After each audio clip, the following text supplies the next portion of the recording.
যাই। এই কে রে? দাঁড়া, এই দাঁড়া, তোকে আমি ধরেই ছাড়বো। ভাইয়া দেখার আগে আমি গিয়ে পোশাক চেঞ্জ করে আসি। চলে গেলি? কি হয়েছে ভাইয়া? কাকে দেখতেছি? তুই কাকো দেখেছিস? দেখেছি। কোথায়? ভাইয়া পাগল হয়ে গেছে। মজা করিস না, এদিক দিয়ে বুঝে চলে গেছে। রিয়ার কাছে যাই। কি হয়েছে? গোসল করলে? হ্যাঁ।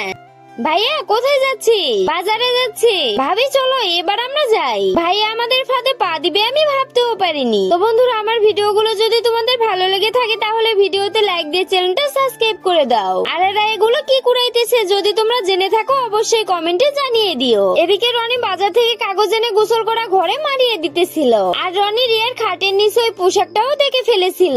এরপর সে খাটের নিচে একটা বক্স রেখে আসে। ভাইয়া মনে হচ্ছে বাজার থেকে চলে এসেছে। হ্যাঁ, তাড়াতাড়ি চল। এরপর রিয়া ঘরে এসে জামা খুলতেই ওই বক্স থেকে ভয়ঙ্কর আওয়াজ বের হচ্ছিল। রিয়া অনেক ভয় পেয়ে গিয়েছিল।